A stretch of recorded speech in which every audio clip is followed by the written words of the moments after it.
sound refreshing, folks? It better. I can't wait. I mean, you're drinking a White Claw. That's pretty damn refreshing. I don't care what anybody says. Let the record show that I offered to get Justin something from the gas station. He had full reign to choose whatever he wanted. How is it? It really tastes the same. Exactly. Bud Light. Always there when you need it, regardless of how long it's been in the fridge. It has to be at least a year. But if they've been refrigerated, they don't skunk. I guess. I mean, it really tastes exactly the same. Kudos to you, Bud Light. I'm kind of jealous, to be honest. I mean, there's one right here. I've already started this. That looks pretty good. And like carbs or whatever. Yeah. It is pretty good. But Or these are 2 whatever. for $6. I gave Justin the opportunity. He's like, nah, I'm good. I didn't think about the alcohol aspect. We're recording You a also podcast came back with and sausages. I was prepared, okay? I got sausages. I got a Diet Coke. So I had dinner and dessert. Thanks, White Claw, and whoever produces you. Hey, so welcome to Gridwalk Weekly. Welcome back. I think it's our 5th episode. 5th episode. This Yep. is what's today? The what is it? What is today? Today's the 23rd. So week of the 22nd. Cool. Yeah. We've been pretty good so far. We've only missed 1 week, and we technically did live stream. Yeah, we did not actually miss the week. We just didn't really have much to talk about, so it kind of turned into just us watching the Clash, and that was not exactly the most entertaining thing in the world. No. So I wouldn't have downloaded it on wherever you find podcasts. Apple Podcasts and Spotify. For some reason, not Stitcher. Yeah, I can't figure out why. I can't figure it out. We've got a thumbnail. We do have a thumbnail. I just noticed your helmet's still missing. It's in my car still, as well as the Momo seat. Man, we're ready to drive a race car. Unfortunately, USPS isn't ready to let us. Okay, first of all, it's FedEx. Second of all, people are dying or whatever. Well, yeah. It's really cold out there, man. You is. can't deliver packages in the cold. I don't know how Santa does it. Well, nobody's delivering my package. It's probably stuck on a truck somewhere. I did check yesterday, and it was in Memphis. Okay. So I'm assuming it will be here before this weekend. God, I hope so. We're running out of time. Our really first are. race is scheduled for April 10th. April 10th. So we haven't had a lot of time in the car, let alone a shakedown. We have not had a true shakedown yet, and it's kind of scaring me. It is a little bit. Yeah, we got to get the seat in the car. I mean, we literally have almost everything we need. No, I mean, the car's ready to go. I mean, we probably want to Oil replace pressure. the oil pressure sensor. Yeah, we need the oil pressure sensor. But We're just going to have to bite the bullet and get the AM one. And we got to put in the fire suppression system, which is yes, sitting but in we my have living room. that. We got that in hand. So Yeah. our personal race car is coming along. Yeah. But it's been sitting in the coming along state for a little bit too long. We've had, weeks and weeks of. Yeah, I mean, how waiting long for parts, ago man. did we take the seat out? It was at least 2 weeks ago, right? Was it two or three? More than that. It's been over a month. We did that in very Jesus. early January because we were so confident because the seat came in. We tried to do it that weekend. That's right. Yep, because That's you had right. ordered those side rails. Yeah, because Or we the were trying to do brackets. the track day in the end of January. Yeah. It is now the end of February. Jesus, still haven't made it to the track. So soon enough, we'll have lots of content about Dang, that. so we got like a month and a week. Yeah, we got to get in the car. We got brakes to break in. We've got all sorts of stuff. Yo, this is getting pretty real. Yep. Ooh. Not what this is about. We'll have plenty of content about our race car. We will. Our YouTube channel. Yeah, and if you're watching right now and you are not subscribed to our YouTube channel, please subscribe. It remains to be seen if it helps us out at all, but I'm told that it helps. I've heard that it helps us out. If we want to build a brand or whatever. Yeah. So definitely. We've also got all other forms of social media. Well, at least Instagram and now because of Justin, TikTok. Yes, I have been making sure that our Instagram page stay active. So if you go and follow either Blacktop Dynamics or my personal Instagram, JBONEESS, I'm consistently posting on there. I do have to sit down and edit some more TikToks because I have not posted any more yet. But Blacktop bloopers on TikTok, check it out. We capture all of our best out of context moments. It's pretty much while like working on cars. it's pretty much anything that happens that I find funny that I can't figure out how to squeeze into a YouTube video goes into a TikTok. We just got to get better at hashtagging. So we can come to a For You page near you. If somebody feel so inclined to sit down and come up with a bunch of hashtags for me that I could just copy and paste onto all of our stuff, I would really appreciate that. Yes, that will help to build our clout. Except, of course, since we don't have that much clout, I'm not sure we can pay you. No, you would just have the satisfaction of helping out. Think about the exposure.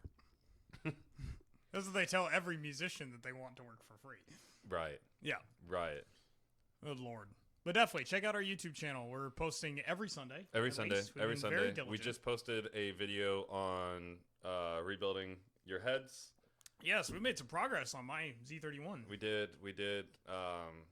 So hopefully this weekend will either be a video on the block being assembled or basically a catch-up video on the 8.6. Yep. Because I don't know. I mean, I would imagine that we'll get the engine assembled or the seat and the fire suppression system. Yeah, as much as I'm happy about the progress we made on my VG, if we got the stuff in for the race car, we got to get that done. Car. Yeah, it is absolutely priority number one, and I want to drive it. Goddammit. Yeah, and I was also going through our YouTube channel and updating all of our descriptions to have all of our social media and all of our tags and whatnot. And I realized that there is a distinct gap between when we put the engine in the 8.6 and when I put the axles in, and then all of a sudden there's a clip of it at the dyno. And if you were actually following along, you would be like, "What the fuck," right? Because all of a sudden the car runs, and it was a very, very long, frustrating process that I plan on putting out a video to kind of like update on what's going on with the car. It was on the dyno. Why aren't you driving it? Like, why aren't we getting any content on that? Because it's a pain in my ass and it likes to cost me money, even though I love it. You think you spend all the money and there's always another $700. God, more than that. I mean, shit. Since the dyno, I've spent at least another, probably shouldn't say this on the internet, but a lot of money. A lot of money. An absurd amount of money for a 1987 Corolla that if you look at. Yeah, it looks like a If you look at box. it and don't know what it is, people will be like, "You spent what on what?" Yeah, I'm going to be blowing doors off of people. Yeah, I can't wait. It's going to be a blast. Yeah. I mean, it's pretty much squeezing every single ounce of power out of a 4AG, and it's worth every ounce penny. Of naturally aspirated power. Yeah, no turbo. No turbos here, boys. Well, at least for me. About to say, I'm living no a boost turbos, life. no electric motors. I ain't with it. Okay, he's not actually that anti-turbo. No, he just really wanted an NA car. I really wanted an NA 4AG just because it is the perfect. It's what engine. it is. I mean, it sounds amazing. It looks amazing. It revs to the moon. It's what I wanted. So instead of putting a turbo on it and getting 250 horsepower very cheaply, I did the hard thing. And tried to get 200. I tried to squeeze. What is it? Blood from a rock, or what is the expression? Blood from a rock. Yeah. I tried to do that, and we will see if it actually happens. Man, it's going. I mean, I can't wait to hear it actually rev all the way out. But already in the dyno at 6,000, it sounds so goddamn good. Yeah, it does. I can't wait to hear what that extra 3,000 really is, and that's where it's going to make so much. That's where it makes all the power. I mean, the So- cam is massive. It doesn't make any power until there. Yep. God, it's going to be awesome. We need to get some work done on it, but we got to get the race car going. Race cars gotta get done. Same thing about my Z. Not that it's it's not built pretty much whatsoever. I'm running majority stock parts. I do have a Schneider regrind cam in there and some upgraded valve springs. But for the most part, it's all stock. So Yeah. I am putting an intercooler in it once the engine goes back in. So that'll be exciting, and I can run a bit more boost. But yeah, you're definitely going to be blowing my doors off. Probably. But I'm going to have a blast regardless. I can't wait. Mine's gonna be fast. Yeah, it is. Mine's going to be running. Mine's gonna be scary. Mine won't. Hey, but rocking that open diff life. Yours will be comfortable fast. Mine yeah. will be scary. Scary. Can't wait. T-Top's out, man. I miss it so much. Yeah. We're getting somewhere, though. We're making progress. We've been a lot better about it. Yeah, and then we gotta slam the van. We hadn't mentioned it yet. That's right. I'll edit this out. Jesus. I'll giving I'll away bleep it. all our surprises. I'll bleep it. I mean, I'm excited, too. I'm Yeah, so bleep excited about it. Definitely believe it. So if anybody was actually live streaming, which it doesn't look like anybody is. Now we got a viewer. Oh, really? What's up, Jonah? Oh, really? Shout out to Jonah. Wait. How do you see that? It's up at the top. It says one viewer, but it doesn't say who it is. I don't know. Okay, cool. Yeah. So that if one it's person, not Jonah, that one person knows some insider secrets. Yeah, apparently. Hey, if this is Jonah, I saw you driving on right outside your parents' house earlier, so I waved, but you didn't see. It's Nice. okay. Nice. All right. Saw you rocking that Beetle. So I guess we should probably get into it. Yeah. Welcome again to Gridwalk Weekly. It was kind of a light week in terms of overall motorsport news. There wasn't a lot of significant stuff. Formula One teams have been slowly debuting their cars. Red Bull just showed theirs today. It looked awesome. Yeah. I caught that on video earlier. I mean, deliveries are cool, but there's no real changes to any of the cars. I mean, this is all just... Alfa Romeo I know. used one of their development tokens to work on the nose. They did. They updated their nose. Is this going to make them competitive? No. So does it matter? Hey, well, especially they run a Ferrari power plant. Right? Yeah, they do. They do. There's got to be no hopes. I mean, if you're always a year behind a Ferrari power plant, this is not the year you want to No, be it is not. Oh, God, no, it is not. I did read that Ferrari is under the impression that they will be back up to... Yes. They're going to close the majority of the gaps. Yeah. I did see that, which they need to. They're freaking Ferrari. Seriously. Yeah, it's unacceptable when you're running in the tens and teens. I mean, unacceptable. So, but I don't know if necessarily Alfa Romeo is getting that engine. So that would be I doubt it. Yeah, if Alfa Romeo gets the engine that Ferrari had last year, if I was Alfa Romeo, I would stick with the current engine that they had from 2 years prior. You'd be better off. If that's how it always works, I'm not sure it does. Yeah, I don't know if that's how it works. Still, Alfa Romeo car looked really cool too. I mean, just kind of like a classic red and white. I mean, they all look cool. Yeah. I mean, they all look cool. You know, there wasn't one that I saw that I was like, nah, that ain't it. No, it's because they're Formula One cars. Yeah, they're so cool. Yeah, I liked AlphaTauri's. Their color blue. Their shade of blue is nice this year. Yeah, it's cool. I also saw an article that said Pierre Gasly is ready to step up in the lead role at AlphaTauri, and my question would be, who was there in that lead role before? Honestly, I think that's a valid question because I would have thought it was Pierre Gasly. He kind of won a race last year in an AlphaTauri, which hasn't been done since what? Sebastian Vettel won a race? Yeah, he won a race before he was in the Red Bull. Yeah.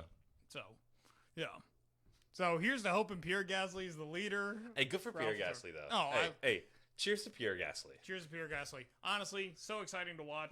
Yeah. I hope he gets that was an awesome race to watch. Yeah. Oh, yeah. That was like the second most exciting Formula One race I've seen. Yeah. I still think that Azerbaijan in 2017, I think, with all the like debris and stuff. I don't know. I like the George Russell race. I mean, that was exciting. It was exciting for George Russell, but from like a overall competitive standpoint, I would have to agree about Pierre Gasly's win because it was just it was chaos. Yeah. But you know what? Somebody's got to win a race at the end of the day. Yeah. So good for Pierre. I also know he's going to get an even better seat. I mean, credit to AlphaTauri, but we all know it's still Red Bull's B team. Yeah, so there are better seats to be had, and he's going to get one. Yeah, he eventually. He will. So Red Bull's just been a little bit like, what have you done for me lately with their drivers? That's they really like to switch them up a lot.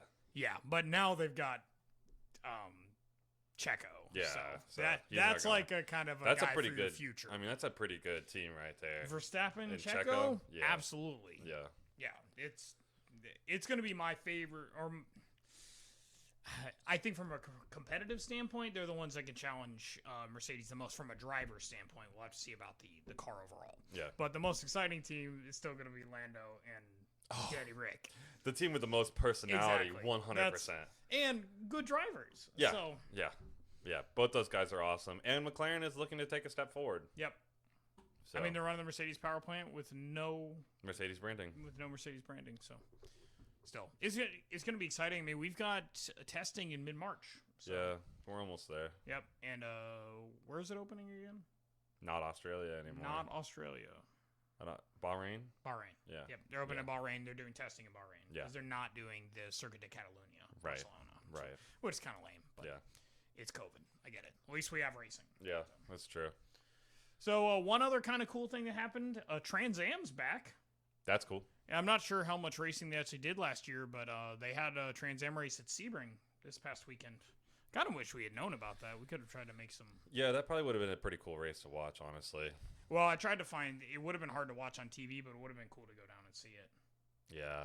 But too little, too late. Why don't these people live stream this stuff? I did find some late streams, but Yeah. it's just you got to think. I mean, most of the time we watch streaming because of you've got a broadcast team there. Right? Yeah. So you got NBC there with their cameras and stuff to capture all the different angles. All right, somebody just broadcast or somebody live stream it, and we'll be your broadcast team. I would love to be a color commentator for any sort of race. I would love to be a color commentator in general. Yeah. I mean, I could do it for football too. Yeah. I mean, I've listened to him. There are He's beaten Tony Romo to the There are punch. many times where we're sitting there and I'm like, oh yeah, that's that's a defensive holding, and then defensive holding, I think.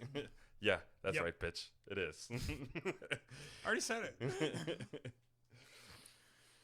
But yeah, it would have been fun to go down there. I was thinking though, if we are going to go down to Sebring, we could do like a on location kind of show. No, absolutely. I see we're doing from the van. I've already talked about turning the van into a podcast studio. We're definitely going to do a podcast from the van. Yeah, because I want to do like a Chimp Car podcast. Like I want to like pull some drivers on like Friday. Yeah. Like pull them into the van and talk to them. Same with like, any event that we go Yeah. to. Oh, also March 5th, Cletus is having his first drift event. Really? Yeah, so I don't know if you want to go. That's on Friday. I want to go to that. Yeah. Oh, it's on a Friday? It's on a Friday. In an evening? So it starts at 5. Yeah, we're definitely going. Yeah. That sounds awesome. Yeah. I'll leave work early. Yeah. We'll go. Yeah. Man, it's going to be exciting. Man, we got racing again. Yeah. God. Yeah. You don't know how much you miss it until you didn't go to any events last year. Even though technically went to Rolex and Sebring. I mean, I know you didn't get a full Sebring. I didn't get a full. I got like my Sebring sucked. I had to go fishing. Yeah. Fishing is not as good as racing. It is not as good as racing. But we did get a good Rolex. This was probably the best Rolex so far. I mean, it's hard to like quantify them. Yeah, they all have their specific memories. But this one was definitely, we had the van. Yep. And, we had the big campsite. And, yeah, it was, at least not this past one, but the one before. So yep. It's crazy to think that was over a year ago now. I know. What a weird year it's been. It's been crazy. A lot to look forward to in 2021, and it's all rolling up on us now. Dude, I can't believe how close that Champ Car race is. Anyways. So the exciting thing about that Trans Am race is actually the driver who took first started last in the grid. Which is good for him. They actually decided to change tires right before the start of the race, so they had to go back to the back of the grid naturally. Seems like the strategy was worth it in the end. And they drove their pants off and won the race. Yeah. And they had actually started in the second line. Do you know how long that race was? Like how many laps it was? They're short. Yeah, I mean, they're like... So that's pretty impressive then. Yeah, because they run in like multiple groups. Right. So, right. Yeah, I think each group had like maybe 30 minutes or something. Oh, okay. They're short races. Yeah. Yeah, it's more traditional old school road racing. So not endurance racing. But yeah, so cool stuff. Glad to see Trans Am back. Usually they often share weekends with things like the Classic. I've seen a Trans Am race at the Classic before. That's so maybe cool. we'll get some cool stuff like that later in the year. We can watch it live. We will definitely get a MX-5 race at Sebring this year. Oh, yeah. Can't wait. Oh, God. We need to buy our tickets. Awesome. I know it's expensive, but we just need to do it. Oh, I'm not worried about it. Yeah. It's worth it. I got money. I have the money to buy the tickets. I'm doing okay. All right. So not a lot else in the grand scheme of motorsports, but there was a exciting race down at Daytona. There was. There very much was.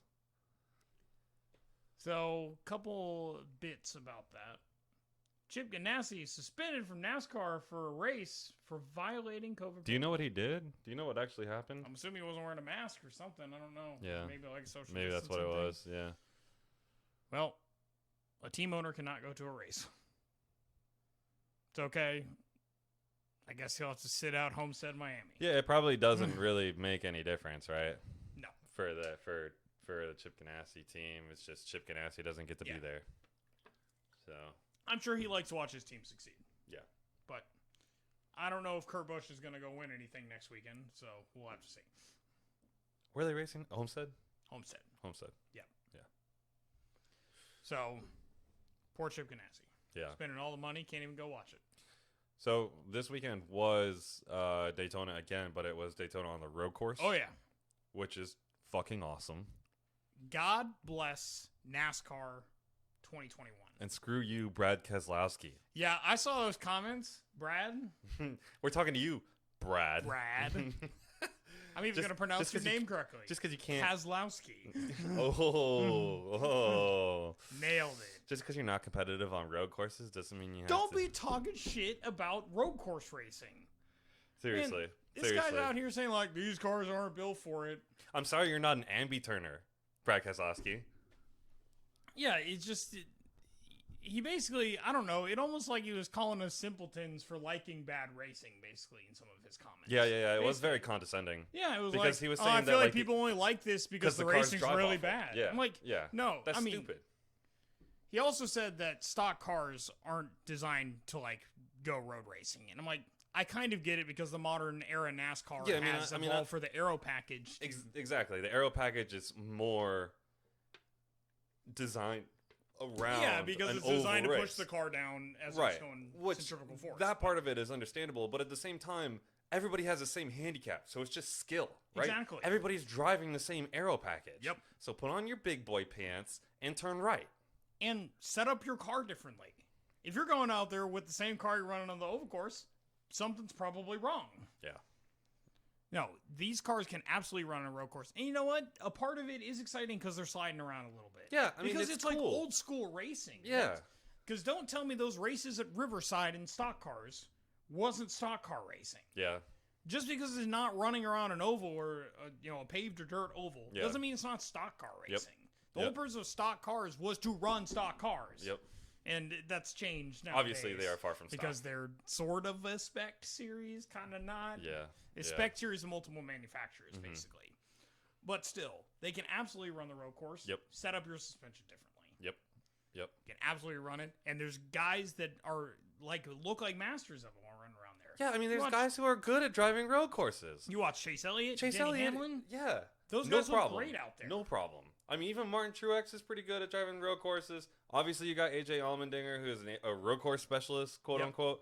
I mean, come on.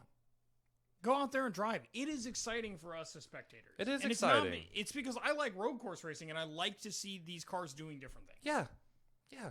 I mean, it's not like a Miata has an aero package designed for a road course. Yeah. And they look great. People are still racing those on road courses. All the damn time in their own series. I don't like those. It's almost like, well, this is not what we've been doing my entire career, so why do I got to change? Yeah. Kind of comments. Like, the sport's got to evolve. Yeah. Man, he made comments about we could just go back to running a bunch of short tracks. Short tracks are boring. Short tracks are way more boring. Short tracks are boring. I'm sorry. I don't want to watch, 4 track days at Bristol instead of watching a Sonoma I will race. watch the short tracks, but I won't even watch them that much. Stage racing makes it a little bit more bearable. Before there was stage racing, geez, they're just gone. I mean, you end up with the leader 5, 6, 7 laps ahead of everybody else. No. I'm sorry. That's not. That's not exciting. That's not what I want to watch. Yeah. That's not making me want to go watch NASCAR. Because the last thing I want to watch you guys do is go around the same 1.5 mile circuit over and over and over again every single week. Yeah. Like, if you just want to run Charlotte, Las Vegas, and Texas Motor Speedway, I don't want to watch your sport. Yeah. Like, I'm sorry, running road courses, doing Bristol in the dirt, that stuff is exciting. That is the stuff you should be aiming to Bristol be doing. in the dirt is going to be awesome. I am so excited about that. Looks so dope. Yeah. The iRacing preview. I can't wait to see these guys slide. Yeah. Watch out for Kyle Larson. Oh, yeah. I'm excited to see what Kyle Larson is. Dude, I want to know what the odds are, the betting odds for Kyle Larson on. It's got to be You're talking what? He's got to be an overwhelming Bristol's a favorite. half-mile track, right? It's a really short track. Yeah. So half-mile oval dirt, that dude's gonna fly around there. Yeah, he's got to be an overwhelming favorite. He's got to be. It's got to be his race to lose. You would think. Yeah. Would that be his first victory? In NASCAR in general? Has he won races in the past? I'm pretty sure he has. Yeah. Okay. I'm pretty sure he has. If that was his first victory, that would be a very fitting win for him. But maybe poetry's not that good.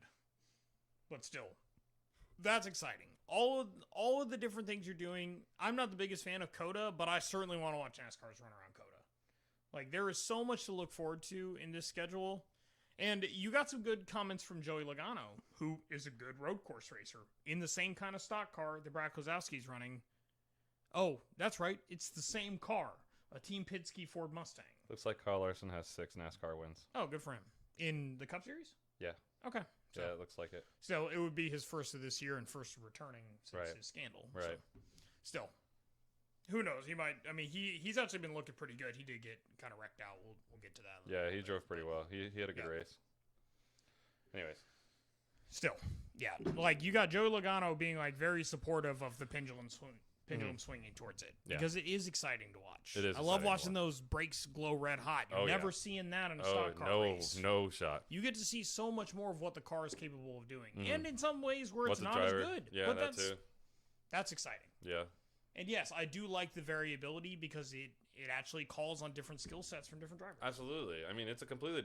road racing and oval racing is very obviously a completely different skill set. And on a roval course like Daytona, you still get oval portions. Right. So you still get to see the stock cars do their traditional thing. Right. So I think it's the perfect balance. That and Charlotte, those are all exciting races to watch. Which we talked about this last week, about how much we love rovals. Yeah. Because I love a good roval. Yeah. It's like the best blend of racing. Yeah. From a viewer's standpoint. Yeah. Yeah. Easy to watch, easy to go and see it live. Yeah. It's awesome. Yeah. And there's less corners to remember, to be honest. I mean, that's not always a benefit because, I mean, Sebring's exciting because of how don't get me wrong. Like, Sebring is an awesome track, and there are also a lot of awesome, like, true road race courses. But rovals are fun. Rovals are cool. Yep. I like rovals. So, excited to see all the other drivers excited about doing road course racing. So, hopefully Brad Keselowski's... And, I mean, he got turned. We'll talk about that. So, I mean, probably his experience hasn't been that great thus far. But I think his overall finish is 15.1 across 26 road race starts. So 14.1, I think it was. 14.1. Yeah, 14.1. Right. Not much better. Yeah. I get credit where credit's due. Yeah. I guess I'm not out there. But at the same time, I like road racing. I do like road racing. Put me in the stock car. I'm sure I'll do very poorly, but I would have a blast doing it. Right. You best believe I wouldn't have negative comments coming out of it. Nope. So, cheers to more road racing in NASCAR. Hell yeah. So, 3 of the what I learned national series ran on the road course this week. Yep. So the ARCA series did not, but we had the Camping World Truck Series, the Xfinity, and of course the Cup Series. Yep.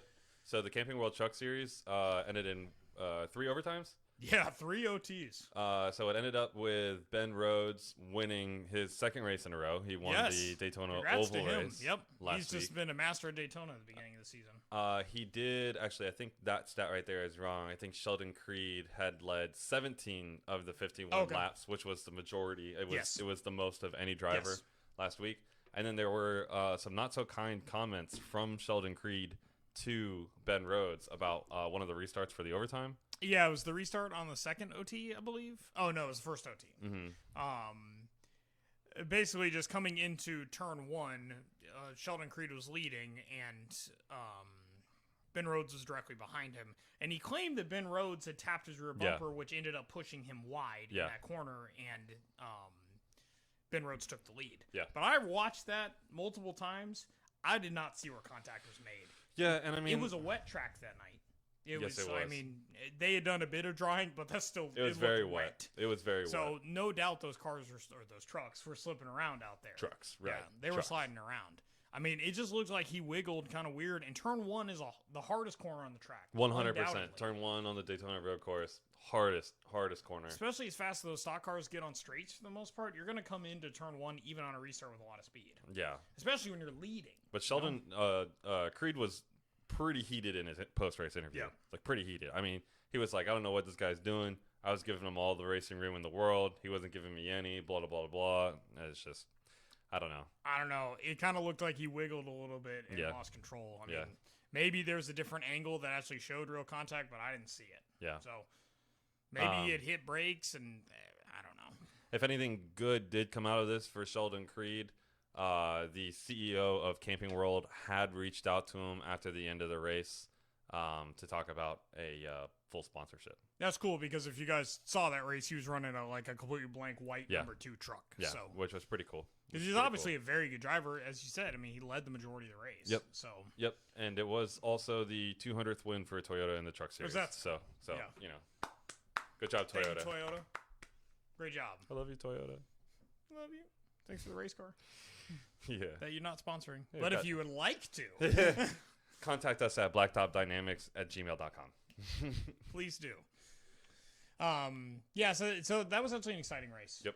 Running wet, it was really cool. I don't think it was too carnage heavy. I mean, there was obviously 3 OTs, so one of them came after somebody blew a tire, and then there was a wreck on the restart. Right. But overall, pretty clean racing for a wet track. Yep. So, yep. Good stuff. It was an exciting Camping World Truck Series race. Yep. So, the Xfinity Series. The Xfinity Series race was an awesome race. Yeah, it was. There was some very impressive racing from the winner, who ended up being Ty Gibbs. Yep. Who wins his first ever Xfinity Series start, and is also the grandson of Joe Gibbs. Yep. So good for him.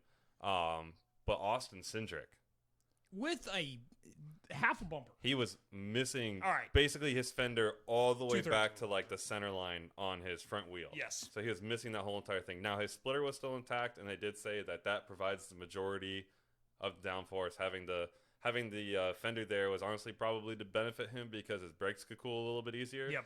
But he was tearing it up. He was running. I mean, you look at a broken times. race car and you just don't expect it to be fast. Yeah. But there were plenty of times. I mean, Ty Gibbs ran a really good race and good pit strategy, and also Ty Gibbs, the master of restarts. That restart on what is the second overtime, right? OT.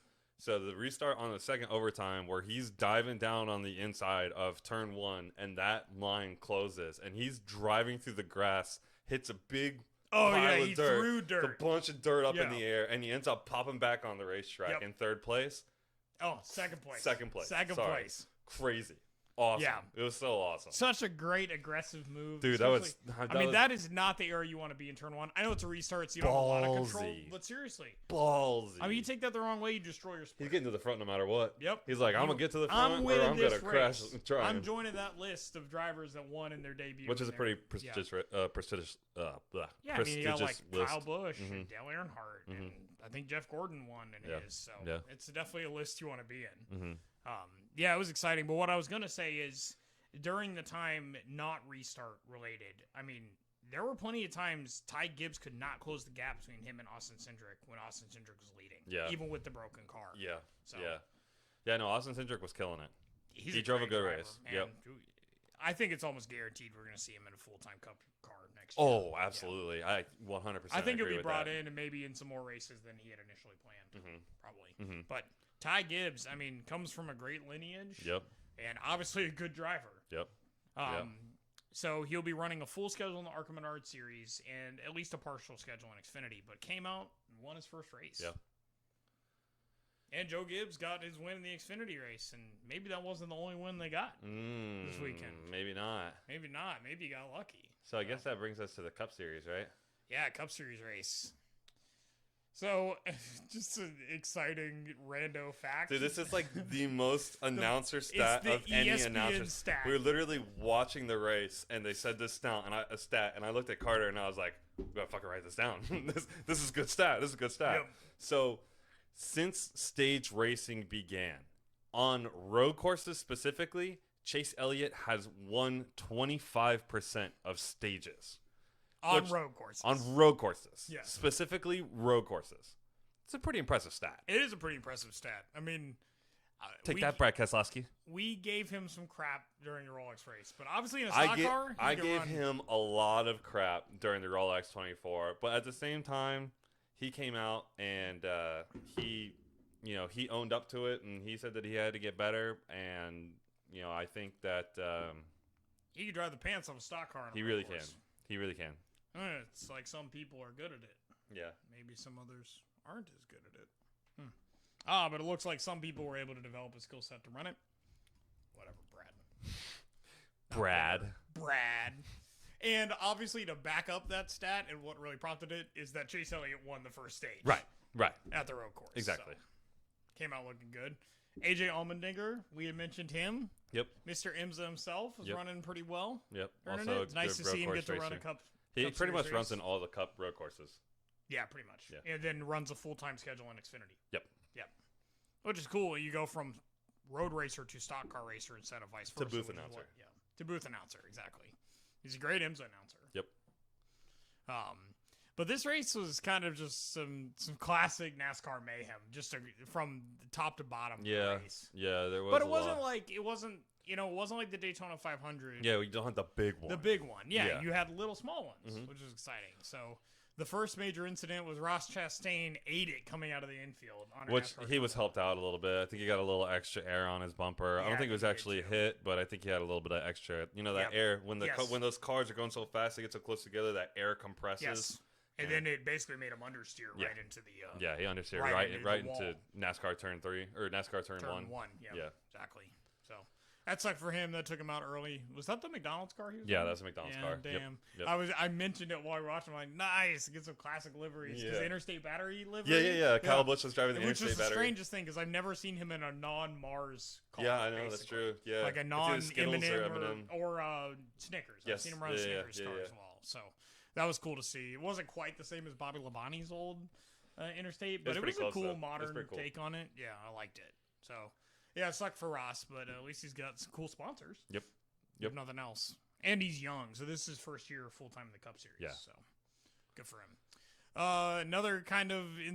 Kurt Busch went for a ride. He went sailing in the I've infield. never seen somebody go so far through the infield. Seriously, I mean, it's like the entire, not quite the straight, but that soft kind of right. Yeah, the gentle S, I guess. Yeah, the gentle S into the International Horseshoe. He basically took that whole infield. Yeah, straight up went over the inner corner in the International Horseshoe. And so, once again, kind of like last weekend, it had rained. But his car was fine. Yeah, I don't think water pools in the infield quite like it does on the apron of the tri-oval. Yeah, that's a good point. Yeah. Because I think all the water is designed to drain off of the track to that apron to dry the track faster if it does rain. So I think that's why it pulls up more. On the infield, I don't think that's the case. Not as much, I guess. Yeah, that makes complete sense. So, because we're just so used to watching the previous weekends, like if they went into the infield at all, you'd watch you'd watch the splitter and then the hood. The whole entire front end of the car just just crunch. At the front. So because Kurt Busch had to keep going so he could spin out Brad Keselowski a little bit later. Brad. Yeah, Kurt heard your comments and made your road course race worse. Oh man. That happened in turn 1. Mm-hmm. Just during racing, it wasn't on a restart or anything. It just a little tap. It wasn't even a hard hit, but Brad Keselowski spins. Yeah. Also, I'm just saying, go back to the Brad thing. Dude, he talked shit about. We're giving Brad Keselowski a lot of shit. Whatever. Right now. I don't like those comments. I literally read these like right before the podcast. I know. So I was heated. He comes out of the bathroom. He's like, "We got something to talk about." I'm mad. But I'm just saying, these guys run these stock cars on these ovals, right? Mm-hmm. Except 16 laps in the Daytona 500, you get an 11-car pileup. You're really good at driving those stock cars on those That wasn't ovals. his fault, though. It wasn't, but in general, I'm just saying. He's got crap about everybody driving these. Brad Keselowski was the one who wrecked Joey Logano at the end of the race. Yes, it was sort of Michael McDowell's fault. Well, yeah. I mean, yeah. I don't also, necessarily disagree. Also, a correction from last week, they were teammates in the fact that they were all Fords. Michael McDowell was Front Row Motorsports, not Team Penske. Right. In case anybody was wondering or cared. Yeah. But still, I'm just saying, maybe it just depends on the day and how good people are at driving a stock car. Not just purely, they're going to absolutely run better and it's going to be less mayhem because every single time at Daytona you guys wreck like crazy. Mm-hmm. So I'm just saying, why don't you wreck while also turning right might be a little bit more exciting. He's not an ambi-turner. Not an ambi-turner. Not an ambi-turner. We got Derek Zoolander out there riding. Come on. Whatever. Brad Keselowski, Brad Zoolander got wrecked out by Kurt Busch. But it's important to know that Brad Keselowski still finished fifth. Mike Wazowski. So even though he got spun, it didn't impact him too much. You would think that would improve his finishing percentage a little bit better than that, huh? 14.1% still, huh, Brad? I guess he had done kind of poorly in those other races. Must have. Really, yeah. Must. You get a top 20 or something. Yeah. I hope that somebody who knows him or him himself listens to this podcast and you're like, who the fuck are these guys? That's right. We're just some guys in the Tampa Bay area that are talking shit about you. Now talk shit about us and our not race car careers. But you know what? I have to live that every day, Brad. I'll trade lives with you. I won't complain a single bit. Man, we get some clout in this trends on Twitter, Brad Keselowski. I hope so. I hope so. He's texting his friends like, these fucking guys. Two random ass guys on the internet are talking shit. Hashtag Blacktop Dynamics on Twitter. I don't mind managing that. It's like the one social media I go on. We probably should do that. I'll repost all the TikToks and Instagrams. Yeah, and then like whenever we drop a video, just throw it up there. I would be glad to do that. So, all right, but there was more mayhem. We don't have a Twitter yet. We'll let you know. Check, encouragement to keep coming back to our videos. We'll update our links. Yeah. Check the description. I went through and did all that on Monday. All of their social medias. All of it. All right, so some additional mayhem that happened. Tyler Reddick's car caught on fire. It legitimately was like a fireball. So in the in-between area between turn 1 and the horseshoe? And the horseshoe, basically. It's was straight it that, or was S. it between the International Horseshoe and the West Horseshoe? No, I thought it was because between the International Horseshoe and the West Horseshoe is where you got that kind of kink. I don't know. I think that's where it was. Because I was thinking that was the area that Chase Elliott went for his little ride in the grass. It might have been, yeah. I don't know. Maybe both happened. Yeah. So, but yeah, Tyler Reddick's car caught on fire. Mm-hmm. They said it might have been an oil cooler line that maybe sprung and then could have been. I mean, it could be anything, I guess that oil gets pretty hot. Yeah, I mean, if it's like a fire, it's probably oil. If it's an explosion, it's probably gas. Gas, yeah. So it was just a fire. Yeah. His car caught on fire. So he was obviously out of the race after that. You're not on fire, Ricky. Don't let the invisible fire hurt my friend. Except this was very visible fire. It was very visible. It was all red and stuff. Yep.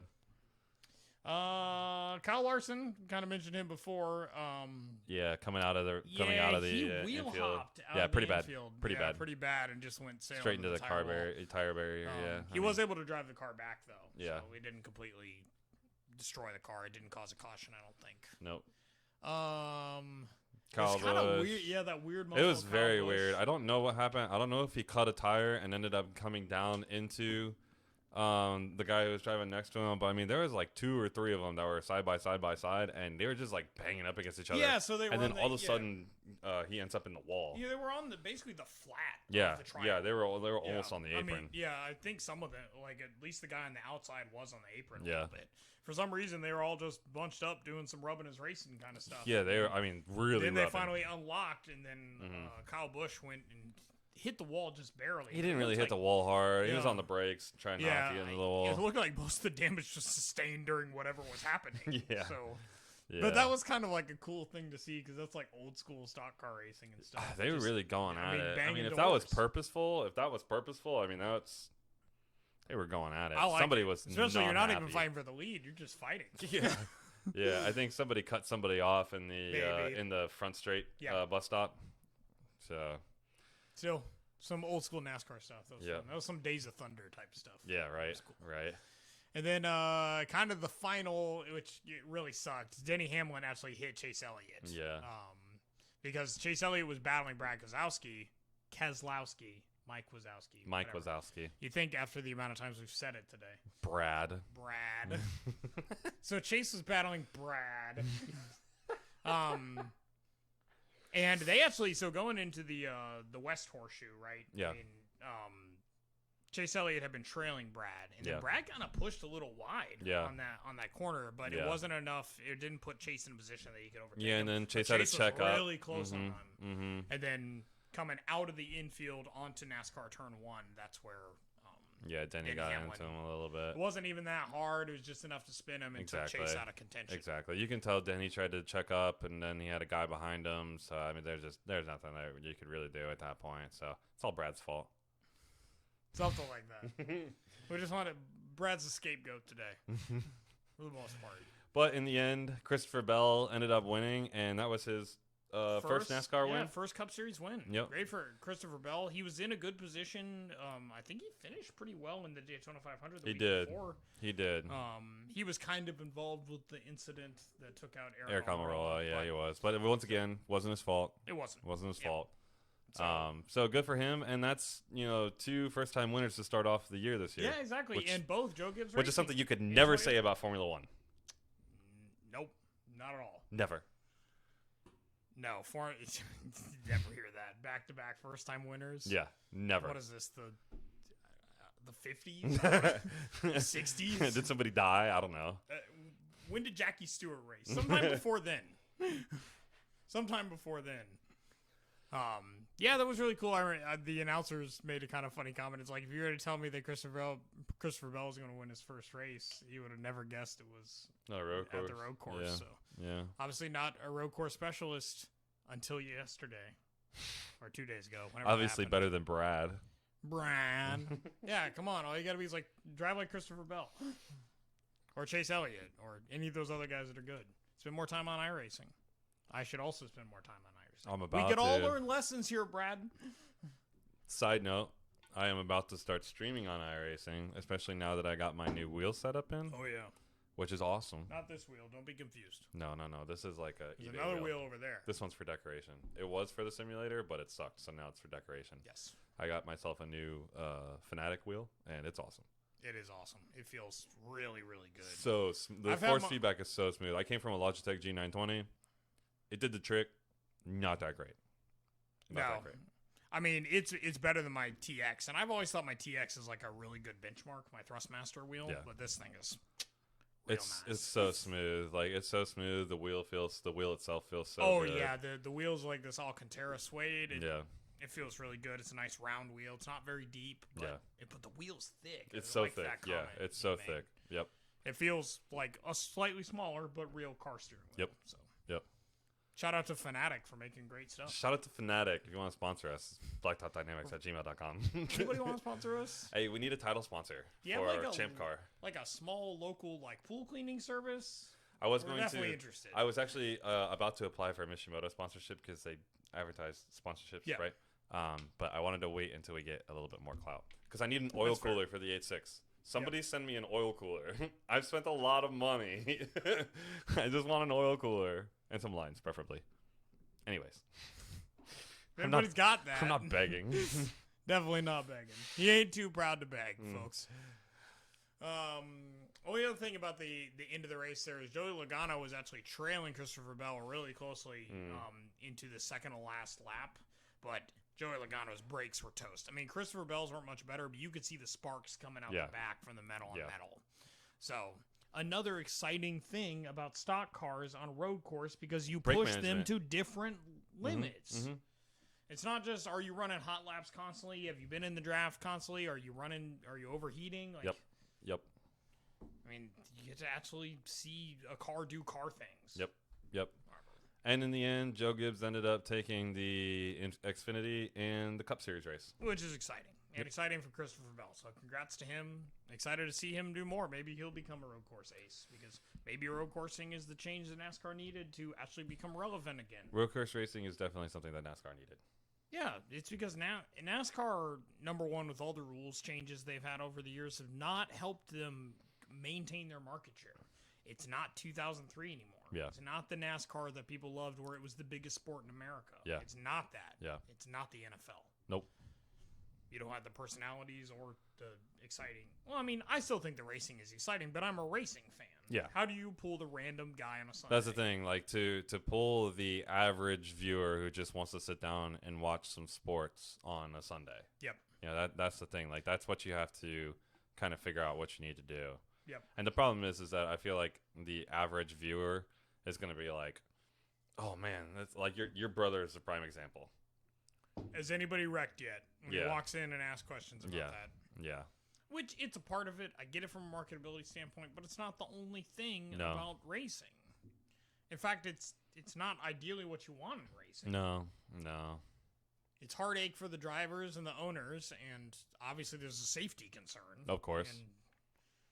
And it just slows down the race. Yeah. In general. Yeah. So, one of the purposes of the stage racing was to bunch everybody back up, which encourages wrecks. Yellows breed yellows. Yellows do breed yellows, but I still stand by my comment that I like the stage racing. I like the stage racing. I think it was a good idea by NASCAR to make sure that their race is exciting the whole entire time. That's fair.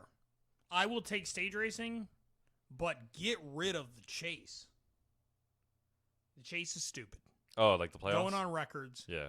Playoffs in racing does not work. We've already talked about this. I know, but I'm still mad. I agree. I'm still mad. Fuck you, Brad. This one might not be Brad's fault. This is a France family's fault. And not the good God, Bill France Jr. Please bless us with anything. Racing events. If you guys don't know, this is the God we tend to worship when it comes to racing. We always thank Bill France or not.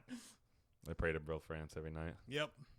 And if something bad happens, then we obviously deserve smiting. Like, I don't know what we did to deserve. This is our fault, Bill. Not getting racing this year. Tell me how to praise you better. Jesus. All right, so that's about everything on NASCAR this weekend. Pretty much. NASCAR was really the only kind of racing that was on this weekend. And the Trans Am that we mentioned. Right. Racing's ramping back up across the world, so we're going to have more content as we continue on. Which I'm very excited for this supercar race at Bathurst. Yeah, Australian we need to figure out a way to watch that. Yeah, we'll figure out a way to stream it. I'm sure it'll be at like 2 because in the morning. Bathurst is Mount Panorama Circuit is so cool. Crazy. Yeah. And watch those V8 rear-wheel drive scary stock cars right. go around a road course. How crazy. Oh, man, Australia does it. Oh, man, Britain does it. Brad. Oh, man, Germany does it with the DTM. It's like stock cars really can go around. In his defense, those definitely do have different aero packages. Well, I don't know. NASCAR actually tried a dedicated road course car in the 80s. They wanted to do that. Yeah. But ended up not really catching on. It's kind of expensive. So it is, because they actually worked on some chassis. They actually ran one in the Rolex 24 one year. Oh, really? Yep. That's cool. Because they're like, well, we built all this to run on Robles and stuff. So yeah. they actually ran it. I don't think it won, but still cool. I'm sure it wouldn't. Yeah, they tried to build some like lighter NASCARs, basically. That could run it just a little bit more agile. Right. Like NASCAR. Right. It was cool. So, yeah, the Australian Supercars, it fires up this weekend. That'll be exciting at the Mount Panorama Circuit for the Bathurst. I think it's a 1,000-mile race. They run a pretty long race. Yeah, it might be. They may have multiple stops at Bathurst. 1,000 miles at Bathurst, though. That's just crazy. It is a long race. I mean, they used to run at 12 hours at Bathurst, too. Yeah. So we'll definitely try to we'll certainly get the highlights, and hopefully we can stream it if we can. Yeah, I definitely want to try and stream it. And then the NASCAR and Xfinity Series travel to Homestead, Miami. Yep. In this coming weekend. So another Florida-based race. They're definitely obviously staying in the Southeast to start out, and then they'll start branching out to other locations. Makes sense. Yeah, because Homestead, if you guys know, used to be the NASCAR championship spot. It used to be the last course of the year. Right. After multiple changes to the track. Right. To give it some higher banking. Yep. But now, I don't know where that belongs. Not sure what the last race of the year is, but it's not Homestead anymore. Yeah. So yeah, that's Motorsport this week. Yeah, I think that pretty much wraps it up for us this week. So if you made it this far into the podcast, we fucking love you. Thank you. You were the best. Whoever this one viewer is, you are the absolute best. Yeah, I really want to know. Like, put in chat who you are. So we appreciate you. We appreciate the shit out of you. If it's a random viewer on the internet, thank you so much. Jonah, also, thank you so much. Make a racing fan out of you yet. Hey, you know what? It's one more. Did you get your door handles fixed on the Tiburon? That is a no. That is a no. I know. I saw him driving. Oh, no. Now it's a slave cylinder, though. Oh, you're right. Yeah. I got to put in a slave cylinder. Jesus. I'm going to end up having to do it. You know that, right? Does he know that? Probably not. At least it's a front-wheel drive car. It's really easy. It's I mean, like it's literally right there. I don't have to move anything. It's right there. Just hook up the new vacuum bleeder. Yeah, I remember I was talking to this guy with this EG Civic at Armature Works down in downtown. And he was like, yeah, I just changed my slave cylinder like out in the parking lot. And I'm thinking in my head, because I'm thinking my Z. And I'm like, how'd you do that? Like, I'm assuming he's a car guy, so it's lowered and stuff. Yeah. I'm like, God, I got to jack up the car. I do so much to get in my goddamn slave cylinder. Right. Hell, is Jesse's? It's in his transmission, isn't it? He has an internal slave, yeah. That's a CD01. Why? I don't know. That's your Nissan for you. I'm strictly an 80s, 90s Nissan guy. And 70s. Well, I guess those are Datsuns here. Yeah. Mine's both. It's a Datsun Nissan. It's pretty cool. Yeah, it is kind of cool. It's dual badged, which is awesome. It's Datsun on the left, Nissan Turbo on the right. Maybe once I get it running, I'll give you some clips of what it looks like. So, all right, I think that just about wraps it. We came in under an hour this week. That's good. Yeah. So, trying to make them a little bit more bite-sized. So, maintain viewership, and also nobody's going to watch 2.5 hours with this. So. Nah. As exciting as that first episode was. I mean, I feel like the first episode was pretty good. Really good. It was pretty good. Yeah, it was. If we do next year, when we do, we'll have to break it up into multiple. Yeah, because I think we could almost do a preview show for each all series. Yeah. Not all series, but each major series, and then kind of like throw in little tidbits about every other smaller series. Yeah. So we'll probably have some IndyCar stuff coming up soon too. Oh, I'm so excited for that. You run on road courses. What do you want, Brad? And on that, I think we'll end it for today. Thanks for watching. Check out our YouTube channel. Check out our TikTok. Check out our Instagram. Check out our newly formed Twitter. It will eventually check some links on some future videos for that. But thanks for watching. Have another great week of motorsports. Yep. We'll see you next time.